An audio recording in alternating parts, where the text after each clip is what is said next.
할렐루야. 수요일은 대학 강의가 2개나 돼요. 오전에는 시니어 대학, 저녁에는 교리대학. 그래가지고 저 홍포회 권사님 같은 경우에는 시니어 대학에서도 보고 교리대학에서도 보고 우리 와이프보다도 저 자주 뵙는 것 같아요. 자, 또 스태프분들도 좀 피곤하실 텐데 이렇게 나와주셔서 감사합니다. 퀴즈 하나 낼게요. 전 세계적으로 제일 많이 팔린 책은 뭘까요? 어떻게 아세요? 어떠한 베스트셀러를 들이댄다 하더라도 이 성경책 앞에서 넘사벽이에요. 성경책은. 근데 이 책을 아무리 박사학위 수십 개를 가진 사람이라 하더라도, 또 노벨상을 뭐 몇 개씩 받은 사람이라 할지라도 단지 이성적인 어떤 사고만으로는 이 성경을 이해하고 깨닫고 믿을 수가 없다는 거예요. 그래서 그런 사람들 중에서는 도리어 어떻게 해요? 성경을 비판하고 또 왜곡하고 그런 사람들이 있는가 하면 반대로 가방끈이 제 수염보다도 짧은 사람, 그리고 학교 문턱에도 못 가본 사람이 성경을 읽고 또 그것을 깨닫고 믿고 막 전파하고 그러더라는 거죠. 왜 그럴까요? 하나님이 자신을 스스로 드러내시지 않는 한 인간은 하나님의 진리, 바로 이 성경 말씀을 제대로 아는데 이를 수가 없다는 것입니다. 그러니까 지식만으로는 성경 말씀을 깨달을 수도 없고, 오직 성경을 기록하신 그 저자께서 친밀하게 간섭을 하셔야만 성경의 진리가 곧 나의 진리가 되는 거예요. 그래서 성경의 진리를 깨닫고 순종하는 특권은 오직 누구에게만 있다? 바로 그리스도인에게만 있다는 거예요. 그래서 이것은 어떻게 돼요? 그리스도인에게만 부여된 그러한 권리니까 특권이에요? 특권 아니에요? 특권이에요. 그렇다면 여러분들은 이러한 특권을 가지신 것에 대해서 이 특권을 과연 귀하게 여기십니까? 아니면 그냥 부담감으로 혹은 귀찮은 일로 또는 하찮은 것으로 받아들이십니까? 다시금 말씀 앞에서 겸손하게 엎드려서 전능하신 하나님께서 어찌 나와 같은 이 비천한 자에게 자신을 드러내셨는가라는 그러한 감격이 있어야 합니다. 우리 사극 같은 데 보면 그렇잖아요. 뭐 임금님이 뭐 하나 이렇게 뭐 타사하고 주면은 뭐가 망극하다고 그래요. 성은이 망극하다 하면서 보면 뭐 꼴랑 별것도 안 줬는데도 성은이, 나중에 보니까 사약을 내리는데도 성은이 망극하대 하죠. 근데 하나님께서 어떻게 하셨다는 거예요? 우리에게 자신을 나타내셨다는 거예요. 그렇다면 우리는 과연 하나님께 망극하옵니다 이렇게 감격을 하고 있습니까? 겸손하게? 우리 하나님은 겸손한 자에게, 정직한 자에게 은혜를 베푸시는 줄로 믿습니다. 요즘 사이비 이단들이 더욱 극성을 부리죠. 저들의 특징 중 하나가 뭐예요? 자신들만이 혹은 자신들의 교주가 바로 선택받은 선지자다, 메시아다, 재림 예수다 하면서 헛소리들을 해요. 그리고 그런 자들만이 성경을 해석할 권리를 가지고 있다면서 지들 멋대로 해석을 해요. 정명석도 그렇고 이만희도 그렇고 뭐 동굴에 가서 기도를 하던 중에 뭐 환상 중에 계시를 받았다는 등, 그래서 뭐 요한계시록을 통달했다는 등 온갖 헛소리를 해요. 그리고 그 계시에 따라서 자기들 말로는 뭐라고 하냐면 성경을 재해석했다. 그러면서 그런 가운데 내가 실상을 보여주겠다 하면서 새로운 계시를 선포한다고 합니다. 그러나 우리가 절대로 미혹되지 말아야 하고 기억해야 할 것은 하나님의 말씀과 계시의 내용은 어디에 이미 충분히 다 나와 있어요. 성경에 충분히 다 기록되어 있기 때문에 그 외에 무슨 직통 계시니 직통 예언이니 이런 거 어떻게 해야 돼요? 배제해야 돼요. 조심해야 돼요. 자, 그래서 여러분 강의 순서를 조금만 바꿔서 일단 용어 정리부터 들어가 보죠. 여러분 계시가 뭐예요? 계시. 나타낸다. 그렇죠? 나타낸다. 한자로는 저렇게 써요. 열 개자 보일 시자예요. 말 그대로 뭐예요? 열어서 보여주는 거예요. 저 계자를 또 다른 데에서 또 어떻게 쓰나? 여러분 계몽 들어보셨어요? 계몽? 계몽하다, 계몽주의. 옛날에 출판사 중에 뭐 계몽사 들어보셨죠? 계몽이 뭐예요? 지식 수준이 낮거나 의식이 덜 깬 사람들을 깨워준다는 거예요. 그게 계몽이에요. 또는 개발 들어보셨죠? 뭐 자기 개발, 그렇죠? 이때 계자를 써요. 재능이나 정신 따위를 깨우쳐서 열어주는 거예요. 또한 법을 시행하기 전에 어떤 기간을 둔다 그래요? 계도 기간을 둔다. 그런 거 들어보셨죠? 그렇죠? 뭐 민식이법을 뭐 이렇게 뭐 하기 전에 뭐 한 달 동안 계도 기간을 둡니다. 그게 무슨 뜻이에요? 마찬가지예요.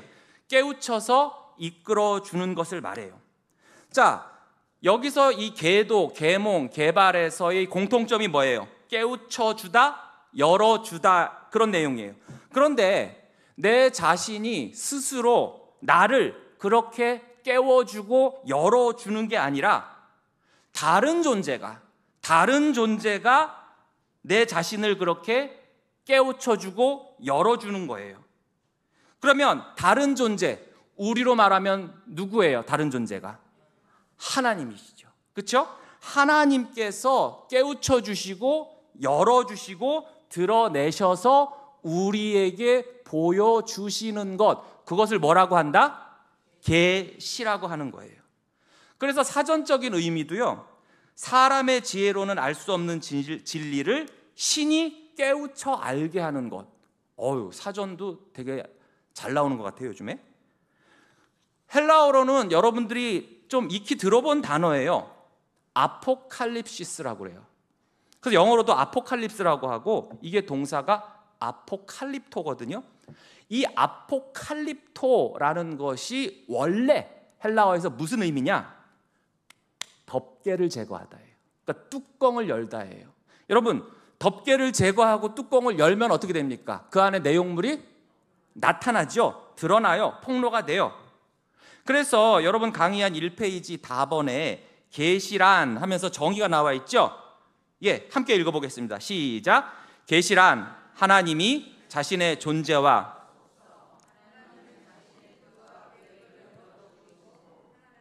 어떤 분이신지 우리가 깨닫도록 알려주시는 것으로 하나님이 주도하시는 신적 활동을 의미한다. 누가 주도한다고요? 하나님이. 왜냐하면 하나님이 열고 하나님이 덮개를 열고 뚜껑 열고 드러내서 보여주시니까 바로 하나님이 주도하시는 것이에요. 마치 여러분이 연극이나 무슨 뮤지컬 보러 가보신 적 있으세요? 네. 가보시면 어때요? 무대하고 관객 사이에 뭐가 딱 막고 있어요. 네. 커튼, 막이 쳐져 있죠? 그러면 어떻게 해요? 좀 이따 시간이 흘러서 이제 시작 시간이 되면 그 커튼이, 막이 쫙 올라가요. 그러면서 뭐가 보여요? 그 안에 무대 장치들이나 배우들의 얼굴들이 보일 거예요. 여러분, 그 막을 여러분이 여셨어요? 네. 여러분은 열지도 못해요. 극장 관계자가 열어줘야 그거 볼 수 있는 거예요. 마찬가지예요. 하나님이 주도하셔서 자신의 뜻과 계획을 보여주시는 것이 바로 계시입니다. 자, 그럼 처음으로 돌아가서 1번, 기독교는 계시의 종교이다. 자, 기독교 신앙의 핵심은 하나님께서 자신을 바로 인간에게 나타내셨다, 드러내셨다, 계시하셨다는 사실에 있어요. 그래서 기독교를 뭐라고 하느냐? 계시 종교라고 해요. 그러나 다른 종교들은 자연 종교라고 합니다. 자연 종교가 뭐냐? 인간이 신을 찾고자 하는 거예요. 인간이 신을 찾고자 하는 거예요. 그래서 구도라고도 해요. 뭐냐면 도를 구하는 거야. 인간이 주도가 돼서 도를 구하는 거예요. 진리를 구하려는 거예요. 그래서 계시 종교와 자연 종교는 다르죠. 자연 종교는 뭐다? 인간이 도를 찾고 진리를 찾으러 가는데, 계시 종교는 하나님이 보여주시고 하나님이 찾아오시는 거예요, 사람을. 그래서 기독교는 하나님께서 먼저 인간을 찾아오셨다. 즉, 이 말은 구원의 주도권, 진리의 주도권이 누구한테 있다는 거예요? 하나님한테 있다는 거예요. 그러나 자연 종교는 어떻죠? 인간이 찾아다니기 때문에 주도권이 누구에게 있어요? 인간에게 있는 거예요. 나한테 있는 거예요. 그러나 반대로 기독교는 주도권이 하나님께 있는 거예요. 히브리서 1장 1절에서 2절을 볼까요? 옛적에 선지자들을 통하여 여러 부분과 여러 모양으로 우리 조상들에게 말씀하신 하나님이 이 모든 날 마지막에는 아들을 통하여 우리에게 말씀을 하셨으니 이 아들을 만유의 상속자로 세우시고 또 그로 말미암아 모든 세계를 지으셨느니라. 자, 로마서 1장 19절 20절 볼까요? 이는 하나님을 알만한 것이 그들 속에 보임이라. 하나님께서 이를 그들에게 어떻게 하셨다? 보이셨느니라. 창세로부터 그의 보이지 아니하는 것들, 곧 그의 영원하신 능력과 신성, 보이지 않죠? 그것이 그가 만드신 만물에 어떻게 됐다는 거예요? 분명히 보여 알려졌나니. 그렇기 때문에 우리들이 핑계를 할 수 있다 없다? 없다는 거예요. 왜? 하나님께서 거기에다 다 보여주셨기 때문에. 보여주셨는데 못 봤어요? 이러고 핑계를 못 댄다는 거예요. 자, 이 말씀을 봤을 때 뭐예요? 하나님이 말씀하셨다. 하나님께서 보이셨다. 보여 알려지게 하셨다. 계시의 주체는 곧 누구시다? 하나님이시다라는 거예요. 그래서 우리는 하나님이 우리에게 보여주시지 않으면 알 수가 없다라는 것입니다. 그래서 우리의 신앙은 바로 이와 같이 인간의 생각이 아니라 하나님이 보여주신 계시에 근거를 해야 되고, 바로 이 하나님의 계시인 성경을 어떻게 해야 돼요? 그래서 깊이 연구하고 사랑하고 그 말씀을 통해서 하나님을 바로 알아가야 한다는 것입니다. 자, 나번을 볼까요? 성경은 하나님의 계시를 기록한 책이다. 자, 성경이 하나님의 계시를 기록한 책이라고 할 때는 두 가지의 의미가 있어요. 첫째는 성경이 계시의 책이라고 말할 때는 하나님이 자신을 나타내신 내용을 기록한 책이라는 의미가 있어요. 이것은 바로 계시의 사건에 비중을 두는 거예요. 두 번째 의미는 뭐냐면 아예 성경 자체가 하나님의 특별 계시라는 거죠. 이것은 어디에다 비중을 두냐? 바로 문자로 쓰인 내용에 비중을 두는 거예요. 하나님께서 직접 우리에게 보여주신 계시, 예를 들어서 하나님의 뜻, 하나님의 계획, 하나님의 역사 등등과 또한 문자로 기록된 성경책은 어떻게 됩니까? 구별이 돼요. 성경은 하나님의 계시를 글로 남긴 것이지 성경책이 계시 그 자체는 아니거든요. 하지만 성경과 계시는 분리가 될 수가 없어요. 성경은 하나님의 계시를 가장 정확하게 기록한 것이기 때문에 성경을 통해서 우리는 하나님의 계시를 올바르게 알 수 있는 거예요. 성경이 없다면 우리는 하나님의 계시를 정확히 알 방법이 없기 때문에 이 둘을 따로 떼어놓을 수가 없는 것입니다. 즉 성경과 계시는 불가분의 관계라는 거예요. 자, 그래서 다번에 계시, 영감, 조명의 정의를 한번 볼게요. 계시는 앞서 말씀드렸죠? 뭐예요? 하나님이 자신의 뜻을 우리에게 보여주시는 것, 드러내시는 거예요. 그럼 영감이란 뭘까요? 영감, 이게 아니고 영감의 정의를 함께 읽어보겠습니다. 시작! 하나님이 자신의 뜻을 알려주시기 위해 성경을 기록하실 때 그 과정에서 과실이나 실수가 생겨나지 않도록 하나님의 성령이 감독하셨다는 것을 의미한다. 이게 뭐라고요? 영감이라고 해요. 영적인 감동의 줄임말이죠. 자, 성경의 기록 과정에서 성령께서 이 성경을 기록하는 그 인간 저자들, 그들을 감독하심으로써 오류 없이 하나님의 뜻을 기록하도록 역사하신 것이 바로 무엇이다? 저 벨소리가 아니고 영감이라는 거예요. 영감. 자, 더 자세한 내용은 이제 뒤에서 다룰게요. 그 다음 이 조명을 보죠. 조명, 이 안에도 조명이 많아요. 그렇죠? 조명, 우리가 형광등 LED 파는 가게를 뭐라고 그래요? 조명 가게라고 하죠. 한자로도 같은 단어예요. 그래서 보시면 저래요. 비추다 조자에다가 빛 명자예요.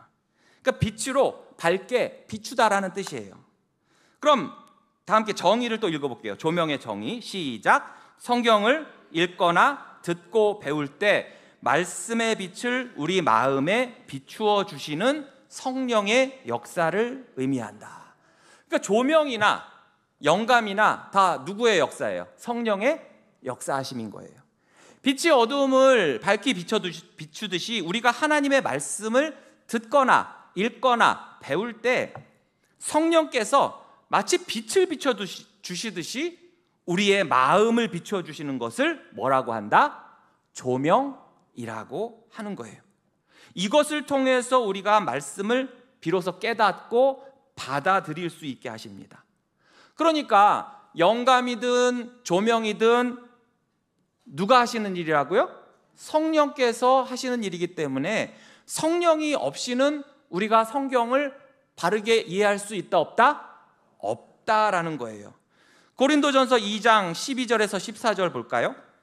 우리가 세상의 영을 받지 아니하고 오직 하나님으로부터 온 영을 받았으니, 하나님으로부터 온 영이 뭐예요? 성령이지. 성령을 받았으니 이는 우리로 하여금 하나님께서 우리에게 은혜로 주신 것들을 알게 하려 하심이라. 여기엔 뭐가 있어요? 성경이 있는 거예요.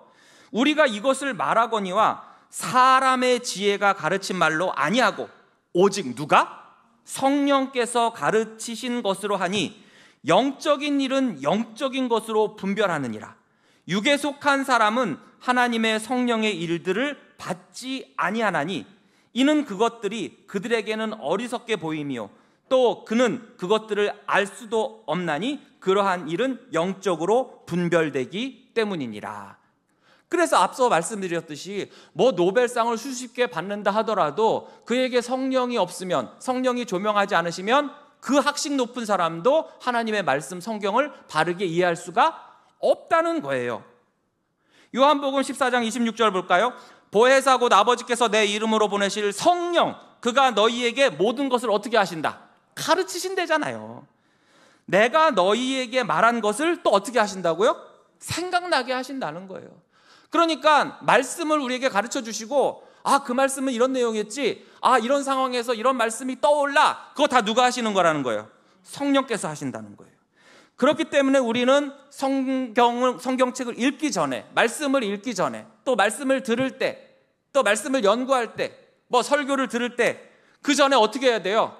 성령의 도우심을 구하면서 기도를 해야 된다는 거예요. 그렇게 읽고 들은 말씀은 단순한 지식이 아니라 바로 하나님의 말씀이기 때문에 그것을 내 안에 나의 진리로 삼고 또한 삶 속에서 적용할 수 있도록 또한 하나님, 성령님께 간구해야 된다는 것입니다. 정리하면 우리가 성경을 올바로 이해하기 위해서는 바로 이처럼 계시, 영감, 조명의 개념부터 분명히 알아야 돼요. 하나님께서 우리에게 자신을 나타내시고 드러내신 것이 무엇이다? 3분 돼서 3분. 뭐다? 계시다. 이 계시의 책인 성경이 오류 없이 기록되도록 하시기 위해서 성령께서 인간 저자들에게 역사하신 것이 뭐다? 영감이다. 그리고 우리가 그 영감대로 기록된 그 성경을 바르게 깨닫도록 또한 성령께서 말씀의 빛을 비추시고 우리를 도우시고 생각나게 하시는 것이 무엇이다? 조명이다. 그러니 우리는 하나님께서 주신 계시의 말씀인 성경을 어떻게 해야 돼요? 감사함으로, 경외함으로 읽고 그 영감된 말씀이기 때문에 신뢰해야 되고 성령의 조명하심을 따라서 바르게 읽고 또한 깨닫고 순종해야 한다. 이 말씀이 옳시다. 아시겠죠? 자, 그럼 왜 이 계시가 필요한가? 계시의 필요성에 대해서 한번 알아볼게요. 자, 고린도전서 1장 21절 읽겠습니다. 하나님의 지혜에 있어서는 이 세상이 자기 지혜로 하나님을 알지 못하기 때문에 하나님께서 전도에 미련한 것으로 믿는 자들을 구원하시기를 기뻐하셨다라고 했어요. 자, 여러분, 나라와 민족마다 어때요? 종교가 다양하게 있죠. 그리고 이 모든 인류들은 신을 찾는 본성이 있어요. 전도서 3장 11절에 보시면 하나님이 모든 것을 지으시되 때를 따라 아름답게 하셨고 또 사람들에게 영원을 사모하는 마음을 주셨다고 했어요. 자, 이 영원을 사모하는 마음, 영원이 뭐예요? 즉 하나님을 말하는 거예요. 여러분, 영원한 게 신밖에 더 있어요? 그렇죠? 그러니까 이 말은 본능적으로 인간에게는 하나님을, 신을 찾고자 하는 그런 마음이 있다는 거예요. 사도행전 17장 26절에서 27절에 보시면 인류의 모든 족속을 한 혈통으로 만드사 온 땅에 살게 하시고 그들의 연대를 정하시며 거주의 경계를 한정하셨으니 이는 사람으로 혹 하나님을 더듬어 찾아 발견하게 하려 하심이로되 그는 우리 각 사람에게서 멀리 계시지 아니하도다. 이게 지금 바울이 설교한 내용인데, 아덴에서 설교한 내용인데, 하나님께서 창조하신 목적 중 하나가 바로 하나님을 찾고 발견하게 하시려 했다는 거예요. 그런데 사람들은 어떻게 해요? 하나님을 알기 위해서, 신을 찾기 위해서 애를 썼지만 정작 하나님을 제대로 알았는가? 그렇지 못했다는 거예요. 그래서 아테네도 그랬잖아요. 수많은 우상들이 있었고 혹 이 중에 우리가 혹시 모르는 신이 있지 않을까 해가지고 빈 제단, 우상이 없는 빈 제단, 무슨 거기다 이름을 뭐라고 붙였어요? 알지 못하는 신을 위한 그런 제단까지 해놓은 거예요. 게다가 기껏해야 해, 달, 별이나 섬기고 때로는 무슨 돌 어떻게 쌓아놓고 비나이다 나무 하나 이렇게 세워놓고 죽은 나무 하나 세워놓고 신이라고 하면서 절을 하는 어리석은 짓들을 하게 되는 거예요. 어떤 종교는 보세요. 우리가 구약에서 보면 몰록 같은 경우에는 어떻게 합니까? 자기의 자식을 산채로 불태워 바치기까지 하잖아요. 그럼 오늘날 현대인이라고 뭐가 다릅니까?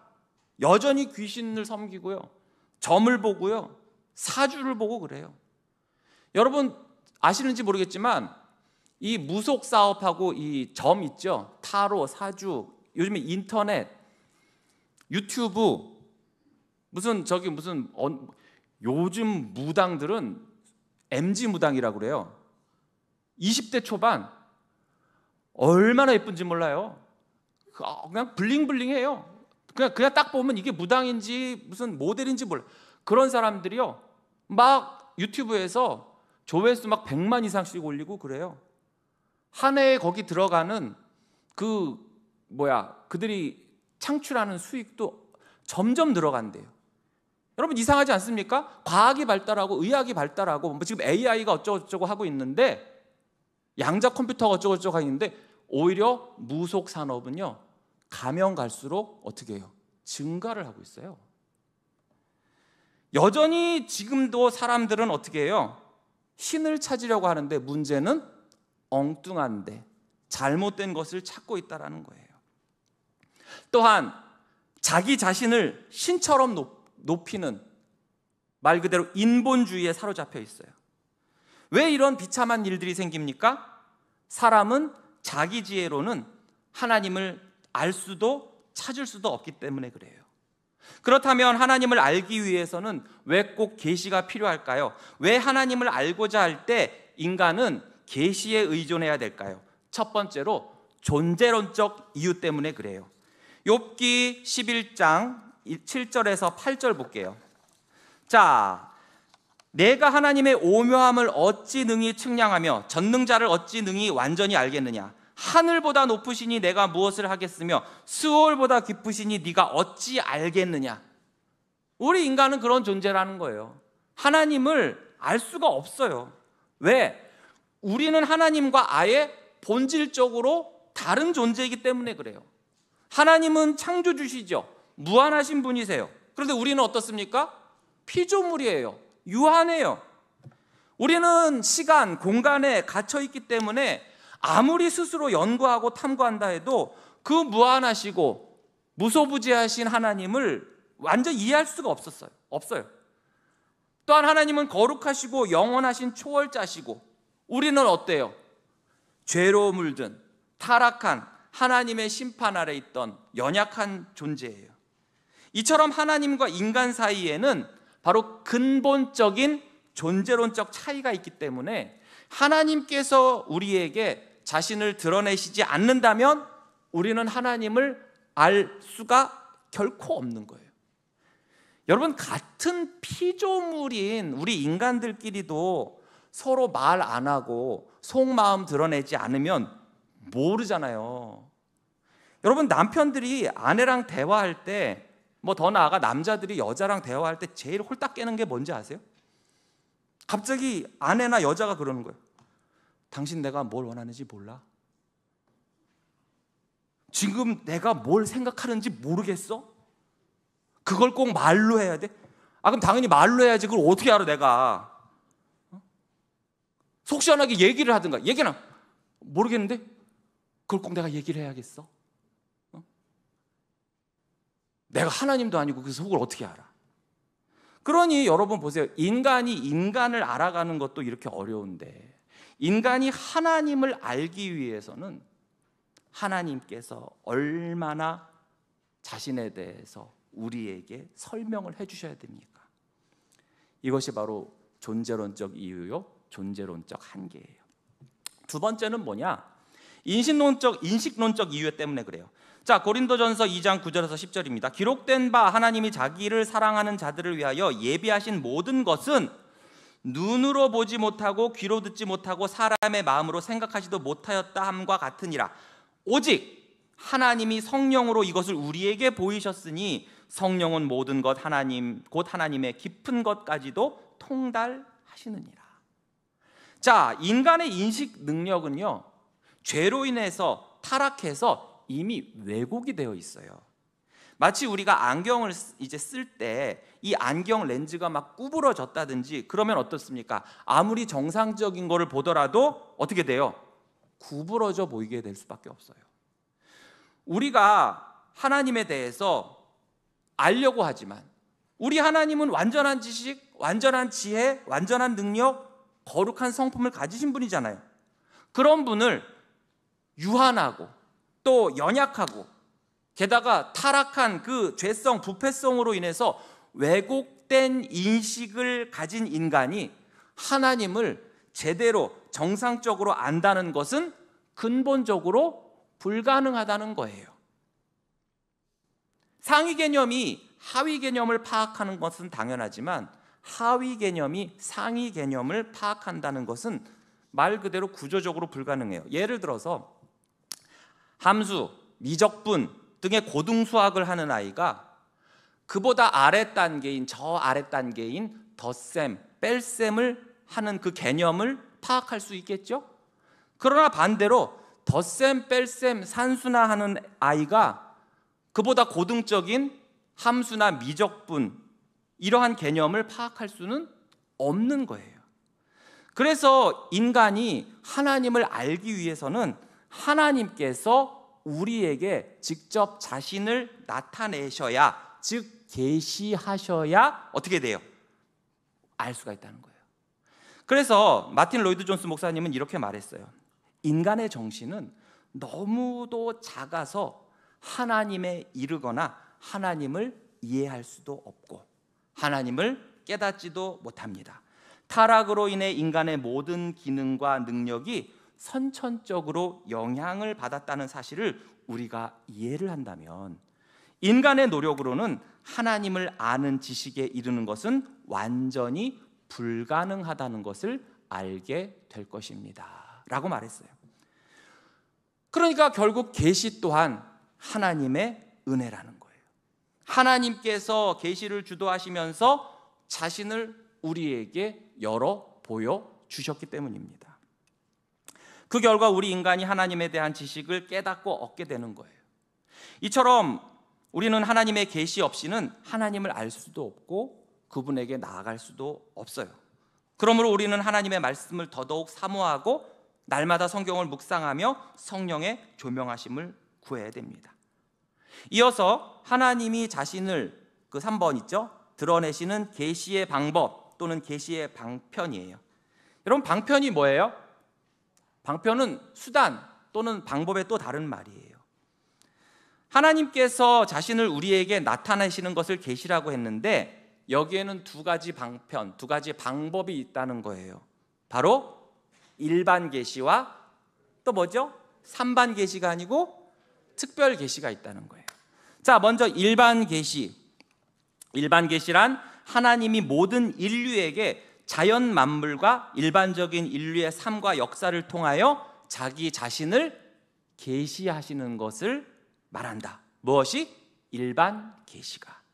그러다 보니까 누구나 볼 수도 있고 경험할 수가 있고 특별한 방법이 아니더라도 하나님을 알 수 있도록 하신 하나님의 섭리인 거예요. 그런데 이 일반 계시에도요, 여러 방법이 있어요. 먼저는 자연 만물을 통한 계시입니다. 자, 일반 계시 안에 바로 자연 만물을 통한 계시가 있다는 거예요. 시편 19편 1절, 저만 읽으면 억울하니까 함께 읽어보겠습니다. 시작. 하늘이 하나님의 영광을. 자, 여러분, 우리가 아름다운, 여기서 그 하늘, 궁창은 바로 자연, 대자연을 말해요. 우리가 아름다운 자연을 바라볼 때, 여러분 혹시 뭐 바닷가, 다른 뭐 동해 바다가 됐든 뭐가 됐든, 아니면 제주도 바다가 됐든, 그걸 딱 보시는 순간 어떤 생각이 떠올라요? 회나 한 접시 먹어야겠다, 뭐 이런 거? 어떤 생각이 떠올라요? 그 웅장한 산맥, 그 끝없는 바다를 볼 때 우리는 하나님의 손길을 느낄 수가 있어요.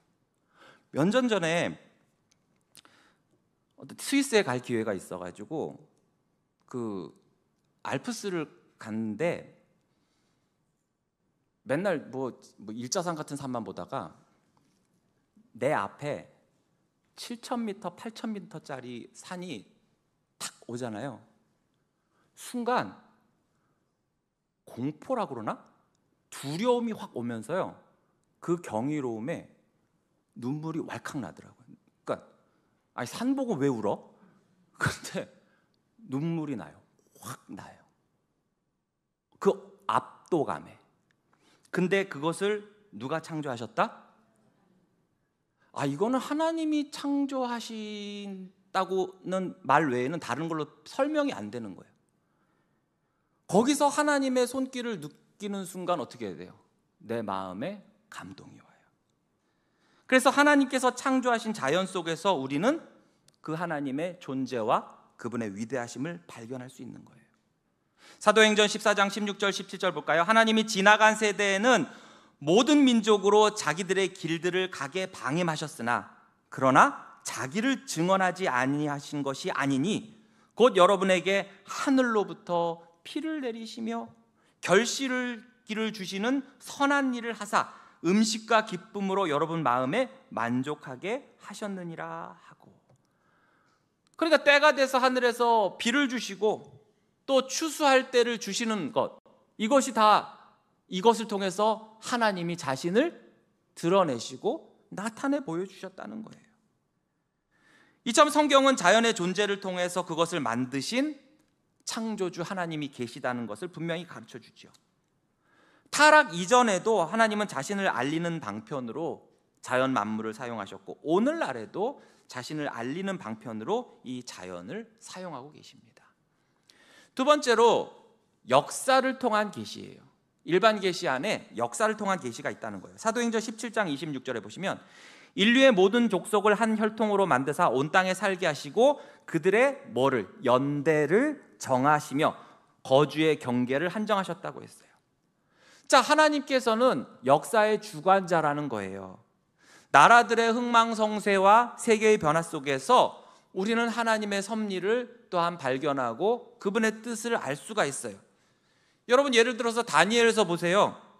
바벨론, 페르시아, 헬라, 로마, 그 제국들의 흥망성쇠가 다 누구 손 안에 있어요? 하나님의 손 안에 있잖아요. 그러니까 역사는 우연히 흘러가는 것이 아니고 하나님의 뜻 가운데 움직이며 하나님은 이 역사를 통해서 자신을 또한 계시하신다는 것입니다.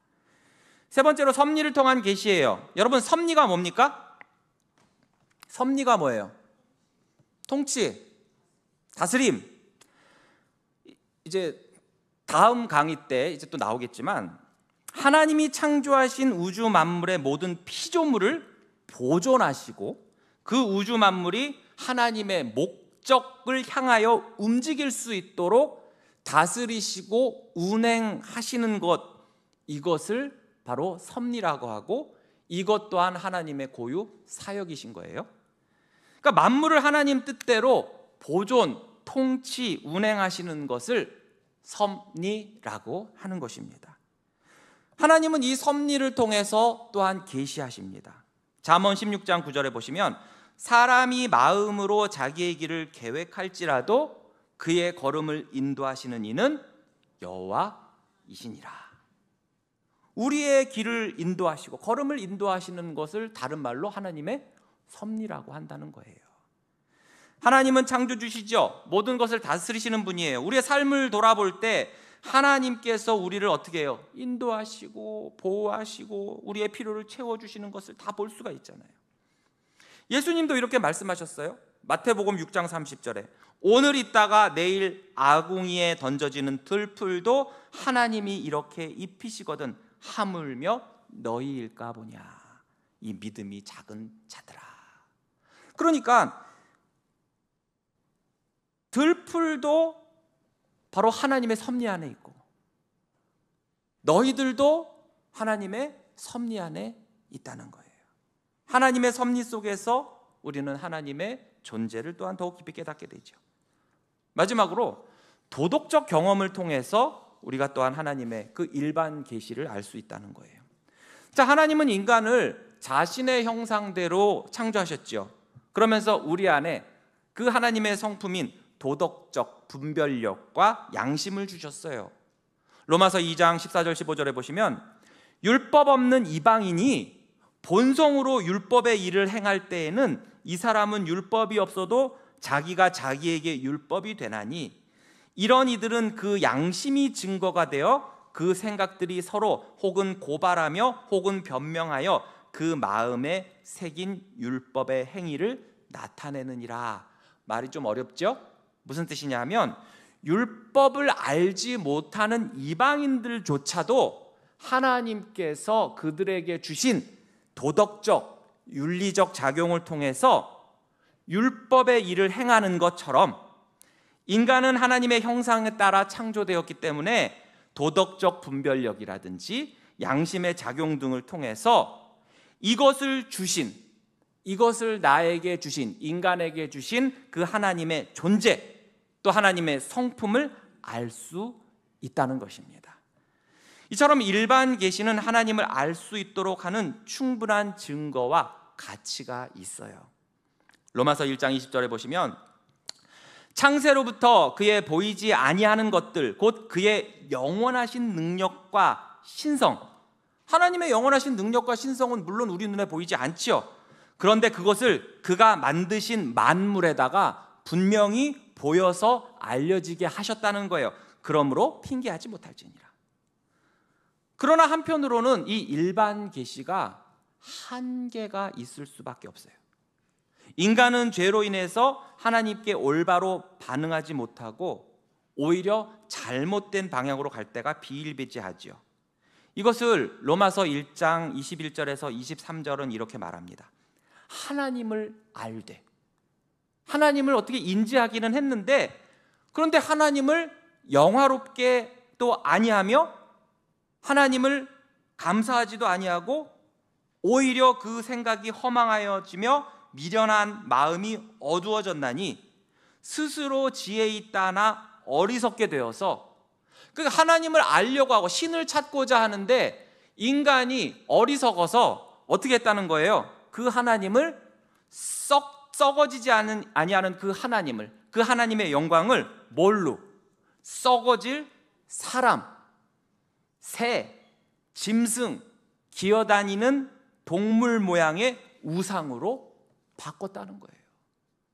그래서 아까도 말했지만 그 마음속에 신을 찾고자 하는, 하나님을 찾고자 하는 마음이 있고 자연 만물을 통해서 신이라는 것이 있구나, 하나님이라는 존재가 있구나 하는데 스스로 지혜 있다고 하면서 그것을 어떻게 해요? 어리석게 그 모양을, 하나님이 모양이 없으신데도 그것을 우리 눈, 우리 수준, 이 저질스러운 타락한 우리 수준에 맞춰서 그것을 뭘로 바꿨다는 거예요?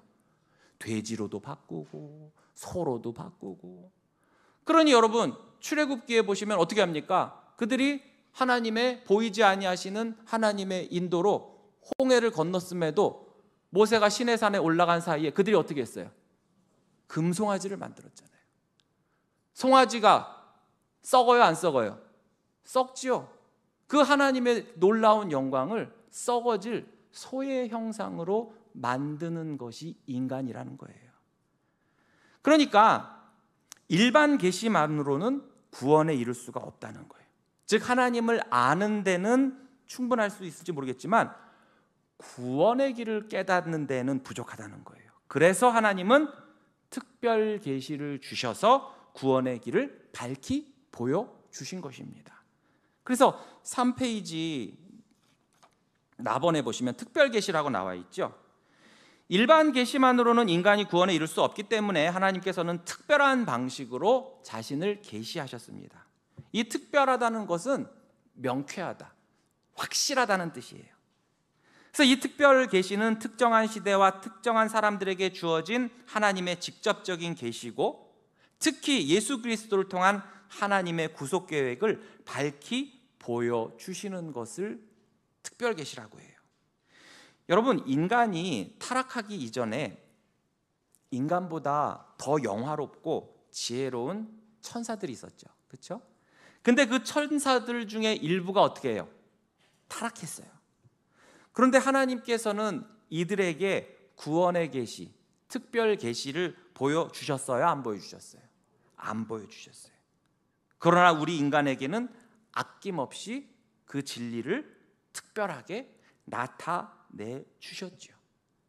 그래서 천사들도 우리를 흠모한다는 거예요. 아이고 부러워라. 쟤들은 얼마나 복이 많아서 저런 구원의 복을 누릴까? 저렇게 하나님께서 특별한 계시를 주셨을까? 천사들도 부러워한다는 거죠. 그러므로 우리가 복음의 진리에 이르도록 하나님이 먼저 주도권을 가지시고 역사해 주시고 자신을 드러내시고 감동시키시고 조명하시고 계시하시고 그런 것이 너무나 놀랍고 감사한 거예요. 이 점을 꼭 기억하셔야 돼요. 이 특별 계시에도 여러 가지 방식 또는 방법이 있어요. 먼저 원 계시예요. 오리지널 계시란 말이에요. 즉 성경 기록 이전의 특별한 계시입니다. 그러니까 성경이 기록되기 이전에도 하나님이 어떻게 하셨어요? 친히 나타나서 계시하신 적 있잖아요. 창세기 보면 그렇지 않습니까? 그렇죠? 아브라함에게도 나타나시고, 그렇죠? 이삭도 이게 자고 있을 때 막 사닥다리 와서 막 오락내락하면서 보여주셨잖아요. 그거를 조금 어려운 말로 뭐라고 하냐면 신현이라고 해요. 뭐예요? 신이 나타나셨다. 출애굽기 3장 2절에 볼까요? 여호와의 사자가 떨기나무 가운데로부터 나오는 불꽃 안에서 그에게 나타나시니라. 그가 보니 떨기나무에 불이 붙었으나 그 떨기나무가 사라지지 아니하는지라. 바로 신현이죠. 또한 이렇게 직접 모습으로 나타나시기도 하지만 또 어때요? 음성으로도 나타나서 계시하시기도 하고, 꿈, 이상, 비전, 또 선지자들의 예언을 통해서, 또 신약에 와서 또 예수님의 말씀을 통해서, 그렇죠? 자신을 나타내심, 계시하신 거예요. 또는 초자연적인 기적이라든지 어떤 신적 능력을 통해서 자신을 나타내시잖아요. 막 홍해가 갈라지고 만나가 내리고 등등등. 그리고 성경이라는 기록된 특별 계시가 있는 거예요. 그러니까 원 계시, 즉 하나님의 나타나심, 또한 그러한 기적을 본 사람, 음성이나 꿈, 예언 같은 원 계시를 받은 사람들 중 일부 성령의 감동하심으로 그 계시에 받은 계시의 내용이나 경험을 글로 문자로 기록한 것, 이것이 뭐다? 우리가 읽는 성경이라는 거예요. 그러니까 성경은 하나님의 계시를 글로 기록했기 때문에 이게 주관적인 꿈이나 음성을 듣는 것보다는 훨씬 어때요? 객관적이죠. 왜냐하면 누구나 보고 읽을 수가 있기 때문에 그래요. 그래서 더욱 진실하고 명료하기 때문에 모든 세대에게 계속 전달될 수 있기 때문에 영구히 갈 수 있는 거예요. 그래서 하나님께서 성경을 기록하신 이래로 오늘날까지 끊이지 않고 주님 다시 오실 날까지 이 성경은 계속해서 발간이 되고 읽을 거예요. 그래서 아까 앞에 서두에서 그런 거예요. 인류 최고의 베스트셀러는 뭐다? 성경이라는 거예요. 여러분, 그 성경이 기록되지 않았다면 이게 그렇게 전수가 될 수 있을까요? 못하죠. 안 되죠. 하나님께서 글로 남기게 하심으로써 이것이 오는 세대, 가는 세대에 계속해서 이어지는 거예요. 자, 그럼 특별 계시의 내용이 뭐냐? 결국 특별 계시는 구속의 계시예요. 하나님께서 죄인들을 구원하시기 위해 세우신 계획에 관한 구체적인 지식이 바로 특별 계시입니다. 예수 그리스도 안에서 하나님과 죄인들이 화목하게 된 일에 관한 지식, 그리스도의 구속 사역에 의해 열린 구원의 길에 관한 지식, 또한 구원받은 성도들을 변화시키시고 성화시키시는 그 성령의 감화에 대한 지식, 성령의 생명에 참여하는 사람들에게 하나님께서 요구하시는 그 의무, 즉 구원받은 성도가 마땅히 살아야 하는 것에 대한 지식 등등을 바로 하나님께서 우리에게 보여주시는 것입니다. 자, 이 특별 계시는 인간의 언어로 이루어졌죠. 그렇죠? 구속의 사실로 계시하시지만 그렇다고 언어와 교리로만 이루어져 있는 건 아니에요. 때로는 역사의 기록으로 나타나기도 해요. 여러분, 열왕기 보세요. 거기 단순히 보면은 어때요? 그냥 이스라엘 역사책으로만 보이지만 그 안에 무엇이 담겨 있습니까? 하나님의 구원의 계시가 담겨 있잖아요. 또한 구약의 경우에는 예배의식이나 제사의식 등도 나타나죠. 그것도 계시예요. 이 특별 계시를 역사적 계시라고도 하는데, 이 역사적 계시라고 이름 붙이는 것은 어떤 의미가 또 있냐 하면, 역사는 어떻게 됩니까? 시간이 흐르면서 점점점 발달을 하지요. 즉 점진적으로 발전하는 성격이 있기 때문에 그래요. 이 특별 계시는. 일반 계시는 그렇지 않겠지만. 무슨 얘기냐? 처음에는 좀 희미한 듯 보이지만 점차적으로 어떻게 됩니까? 선명해져요. 그래서 구약에 오실 예수님에 대해서는 어떻게 돼요? 명확하게 확 나타나지 않죠. 그래서 구약을 뭐라고 그래요? 신약의 그림자라고 하잖아요. 예표라고 하잖아요. 그런데 그 예표, 그림자가 신약에 와서 예수님이 오시면서 어떻게 됐어요? 그게 선명해졌잖아요. 이게 바로 점진성이에요. 그리고 이 점진성이 바로 역사성이에요. 그리고 선명하다가 종국에는 밝히 다 드러나는 거죠. 그래서 우리가 고린도전서 13장 12절에 보세요. 우리가 지금은 거울로 보는 것 같이 희미하나, 어머, 우리 집 거울은 아주 너무 잘 보이는데, 여기서 말하는 거울은 오늘날 우리가 보는 그 거울이 아니고 2000년 전 거울이에요. 2000년 전 거울은 오늘날 같은 거울이 아니라 뭐예요? 굴이나 청동을 하여튼 팔 빠져라 닦아가지고 반질반질하게 만드는 거예요. 그러니까 오늘날 거울보다는 좀 안 좋아요. 게다가 얘는 좀 놔두면, 녹슬고 좀 때 묻으면 안 보여. 그런 거울을 말하는 거예요.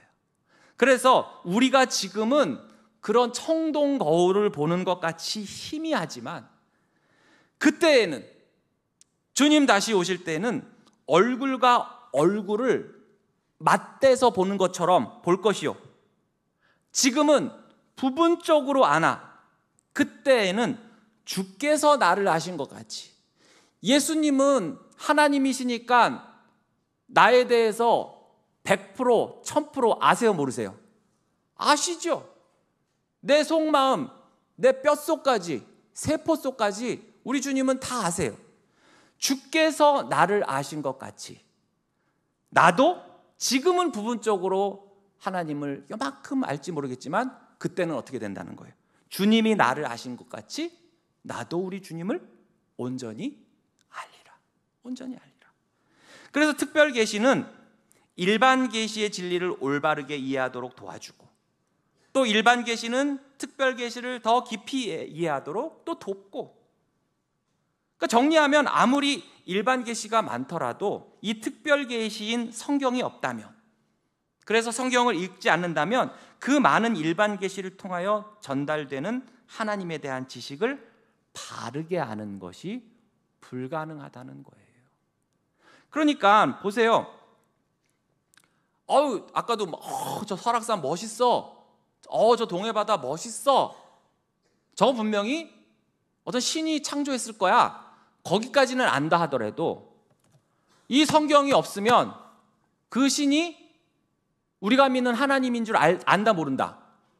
모르니까 엉뚱한 데 가가지고 절하는 거예요. 그게 일반 계시의 한계였다는 거죠. 반대로 아무리 특별 계시가 특별하더라도 일반 계시가 없으면 특별 계시 자체가 존재할 수가 없겠죠. 그렇죠? 오늘날 그리스도인은 신앙의 눈과 하나님의 말씀의 빛으로 하나님의 일반 계시를 읽을 수 있어야 되고, 또한 자연 만물에 나타나 있는 하나님의 손길과 역사 속에 살아있는 하나님의 발자국을 우리는 볼 수가 있어야 됩니다. 자, 이제 5페이지 성경의 본질, 영감으로 이제 오늘 강의를 이제 마감을 할게요. 자, 먼저 성경이 영감되었다라는 말의 의미는 무엇일까? 앞에서 영감의 정의를 뭐라고 했습니까? 하나님이 자신의 뜻을 알려주시기 위해서 성경을 기록하실 때 그 과정에서 실수나 또는 과실, 오류가 생겨나지 않도록 하나님의 성령이 이렇게 감독하신 것이라고 했어요. 그게 영감이라고 했어요. 그래서 디모데후서 3장 16절에 보시면 모든 성경은 하나님의 감동으로 된 것으로 교훈과 책망과 바르게 함과 의로 교육하기에 유익하다고 했죠. 여기서 감동이 뭘까요? 감동. 너무 슬퍼. 이게 감동이에요? 나 감동받았어. 감동, 헬라어로 데오푸뉴스토스라고 해요. 데오푸뉴스토스. 여기서 우리가 익히 하는 단어가 두 개가 나와요. 데오, 뭐죠? 데오스, 하나님. 푸뉴스토스는 여러분 잘 아시는 단어예요. 푸뉴마 뭐예요? 숨결이에요. 그러니까 데오푸뉴스토스, 이 감동이라는 뜻은 하나님께서 자신의 숨결을 불어 넣으셨다라는 거예요. 숨결을. 그러니까 성경은 인간의 단순한 기록이 아니라 하나님께서 친히 숨을 불어 넣으신 신적 기원을 가지고 또한 살아있는 말씀이라는 거예요. 우리가 창세기에서 하나님께서 아담에게 어떻게 했어요? 생기를 불어 넣으시니 그가 생명이 된지라. 흙이었는데 어떻게 됐어요? 살아 숨쉬는 생명이 있는 인간이 됐잖아요. 마찬가지로 성경도 하나님께서 데오푸뉴스토스, 하나님께서 숨결을 불어넣으셨기 때문에 이 성경은 어떻다는 거예요? 그냥 책이 아니고 살아있는 하나님의 말씀이라는 거예요. 그것이 바로 하나님의 감동으로 되었기 때문에 그래요. 신명기 18장 18절에도 보시면 하나님께서 모세에게 뭐라고 하셨어요? 내가 그들의 형제 중에 너와 같은 선지자 하나를 그들을 위하여 일으키고 내 말을 그 입에 두리니 내가 그에게 명령하는 것을 그가 무리에게 다 말하리라. 하나님께서 자신의 말씀을 인간을 통해 전하시되 그것이 하나님의 뜻에서 벗어나지 않도록 하셨다는 거예요. 즉 성경의 영감은 하나님께서 성령을 통해서 인간 저자들에게 감동을 주셔서 오류 없이 하나님의 말씀을 기록하게 하신 것을 의미합니다. 이 성경의 영감 방식에 대해서 여러 견해들이 있어요. 그 대표적인 것 세 가지를 소개하자면, 먼저 기계적 영감이에요. 벌써 단어부터가 좀 기계적이죠. 여러분 기계적 하면 뭐가 떠올라요? 네? 막 이렇게 프로그램된 대로 막 이렇게 움직이는, 그렇죠? 아유, 내가 댄서 안 하길 잘했어. 이거 안 돼 이게. 100% 하나님이 쓰셨고 인간이 한 일은 뭐다? 제로라는 거예요. 인간이 한 일은 제로라는 거예요. 즉 성경의 저자들이 그저 단순한 도구일 뿐이었다라는 거예요. 마치 뭐처럼? 타이프라이터처럼, 타자수 아시죠? 타자수처럼. 또는 우리 어릴 적에 초등학교 때, 여러분 국민학교 때, 또는 더 나이 드신 분 같은 경우 소학교 때 받아쓰기 해보셨죠? 받아쓰기. 나 받아쓰기 되게 잘했다. 손 들어보세요. 다 젬병이었구나.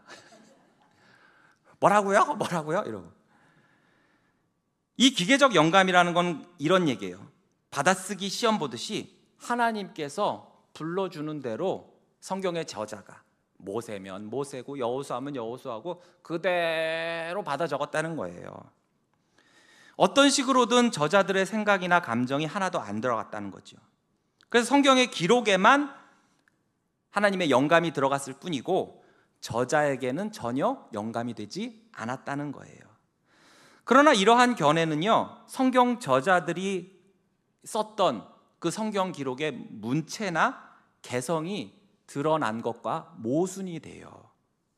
여러분, 이 기계적 영감설이 정말 맞다면 창세기에서부터 계시록까지 모든 성경은 문체라든지 사용하는 단어라든지 스타일이라든지 이런 게 똑같아야 돼요? 안 똑같아야 돼요? 똑같아야 되죠. 그렇죠? 그런데 여러분 성경 보시면 바울 서신하고 요한 서신하고 다르죠? 베드로 서신하고 또 다른 바울 서신이나 공동 서신하고 또 달라요. 복음서도 마태, 마가, 누가, 요한 다 달라요. 기록 스타일과 문체에서 확연히 차이가 나요. 이것은 뭐가 반영이 됐다는 거예요? 성경 저자들의 개성, 습관, 성품 등이 다 반영이 됐다는 거예요. 이것이 바로 기계적 영감설이고 오류가 있는 거예요.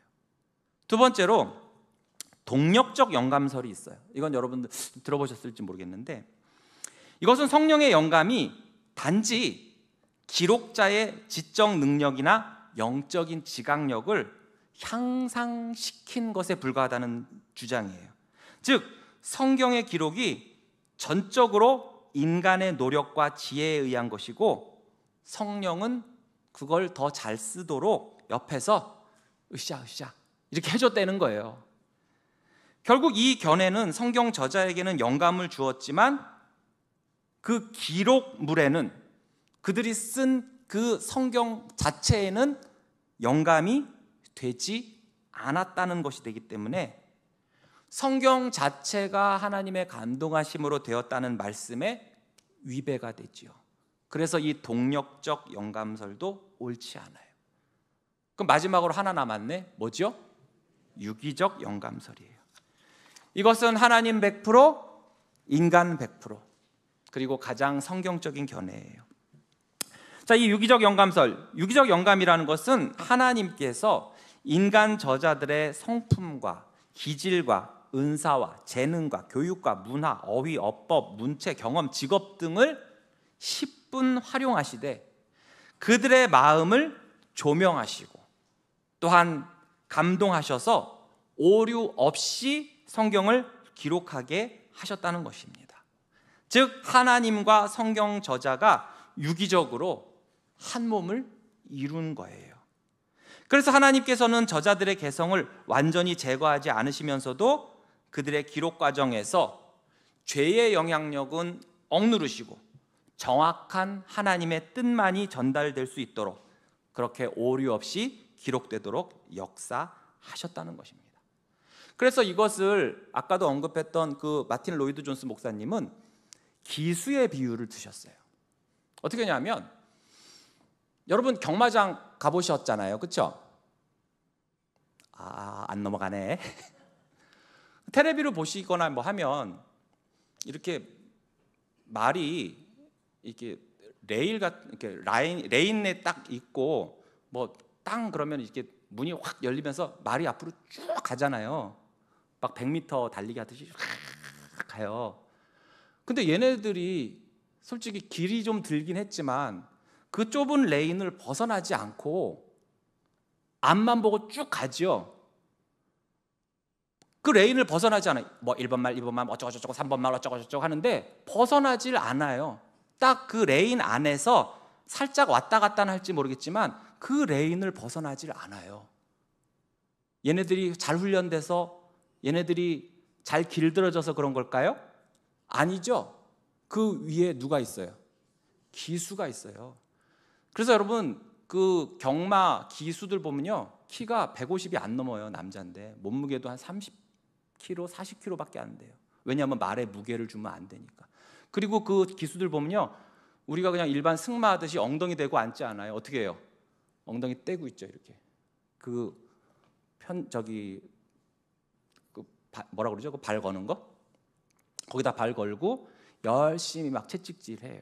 그러면서 뭘 안 놓고 있어요? 고삐를 안 놓고 있어요. 그래서 얘가 이쪽으로 갈 것 같으면 빨리 살짝. 그래서 이 사람들이 뭐 팩팩하는 게 아니라 아주 미세하게 어떻게 해요? 삭삭삭삭 하면서 그 달리면서 얘가 앞으로 갈 수 있도록 조종을 해요. 왜 로이드 존스 목사님이 이런 비유를 들었느냐? 성경의 저자를 말로 본 거예요. 그런데 이들이 자기 멋대로 자기 뜻으로 가지 않게 바로 기수 역할을 하는 성령께서 그들의 고삐를 잘 잡고 계시기 때문에 그들이 하나님께서 허용하시는 범위 안에서 어떻게 된다는 거예요? 하나님의 뜻하신 바를 오류 없이, 실수 없이, 과실 없이 목적지까지 인도하신다는 것. 이것이 바로 유기적 영감설과 로이드 존스 목사님의 기수의 비유인 거예요. 하나님의 섭리 안에서 이 저자들의 삶과 경험을 통해서 하나님의 말씀이 온전히 전해졌다는 거죠. 이처럼 유기적 영감설은 성경의 신적 권위와 인간 저자의 역할을 조화롭게 설명하는 견해고, 그래서 가장 성경적이고 우리는 이 유기적 영감설을 지지합니다. 그 성경 영감의 범위, 맨 마지막에 답원의 성경 영감의 범위, 부분 영감설이 있어요. 이건 뭐냐 하면 성경의 모든 부분이 영감된 것이 아니라 어떤 특정 부분만 영감되었다는 주장이에요. 특히 18세기 합리주의 영향을 받아서 성경의 교리적인 부분은 영감이 되었는데 역사적이거나 어떤 과학적인 부분은 인간의 지식에 의해서 기록된 것이다 라고 주장하는 거예요. 그래서 구약적인 어떤 율법적인 교리를 이루는 어떤 교리가 있는 레위기라든지 또는 신약의 로마서라든지 에베소서라든지 이런 것은 영감을 받았겠지만 이스라엘 역사를 기록한 열왕기라든지 역대기는 이런 부분은 하나님의 영감이 안 들어갔을 거야. 그건 인간의 지식을 기록한 걸 거야. 이렇게 말하는 것이 바로 부분 영감설이에요. 그러나 이것은 매우 잘못된 주장이죠. 성경이 어느 부분은 하나님의 말씀이고 어느 부분은 인간의 기록이라고 명확하게 구분하는 기준이 불분명해요. 또한 예수님께서는 구약 성경을 하나님의 말씀으로 온전히 다 받아들이셨잖아요. 마태복음 5장 18절에 진실로 너희에게 이르노니 천지가 없어지기 전에는 율법의 1.1획도 결코 없어지지 아니하고 다 이루리라. 1.1획조차도 뭐라는 거예요? 하나님의 말씀인데 뭐는 영감받았고 뭐는 영감 안 받았다고 우리가 감히 말할 수가 없다는 거예요. 또한 사상 영감설이라고 있어요. 이것은 성경의 생각은 영감되었지만 그것을 표현하는 단어, 어떤 문장 등은 영감되지 않았다는 견해예요. 그러니까 저자들의 생각은 하나님으로부터 받은 거기 때문에 신적 영감을 받았지만 그것을 글로 또는 말로, 언어로, 문자로 표현할 때 그것은 그저 인간 저자가 그 단어나 문장을 선택했기 때문에 그 부분에 있어서는 영감을 받지 않았다라고 주장하는 거예요. 그런데 이 또한 모순이죠. 여러분, 생각 또는 사상은 언어 혹은 용어들의 결합물이란 말이에요. 그 생각과 사상과 언어가 분리되는 것은 이거는 불가능합니다. 이 견해 자체가 아예 모순이에요. 성경 전체를 권위 있는 하나님의 말씀이라고 우리에게 가르치셨기 때문에 이처럼 부분 영감설이라든지 또는 사상 영감설이라든지 이것은 성경의 가르침과 배치가 됩니다. 그럼 하나 남아요. 뭡니까? 축자 영감설이에요. 자, 더 정확히 말하면 완전 축자 영감. 자, 축자가 뭘까요? 화면 보시면 쫓을 축자예요. 그래서 하나씩 차례로 따른다. 자는 문자 자고. 그러니까 해석하면 글자 하나를 따라간다. 그 뜻이에요. 그래서 축자영감설은 성경의 모든 단어와 글자, 문장이 하나님의 직접적인 영감으로 기록되었다는 주장이에요. 성경 저자들이 자기의 생각이나 의도를 반영한 것이 아니라 하나님께서 하나님의 뜻, 그 사상은 물론이요, 문자, 단어 하나까지 정확하게 영감을 해주셨다는 견해입니다. 그러니까 요즘 우리 성경 말고 원래 성경 있을 거 아니에요. 오리지널, 진짜 우리가 지금은 찾아볼 수 없겠지만 창세기도 원본이 있을 거고 마태복음도 원본이 있을 거 아니에요. 그 원본들, 그 최초의 성경 원문, 뭐 히브리어가 됐든 헬라어가 됐든 뭐 아람어가 됐든 그때 사용된 단어 하나하나까지 모두 다 어떻게 해요?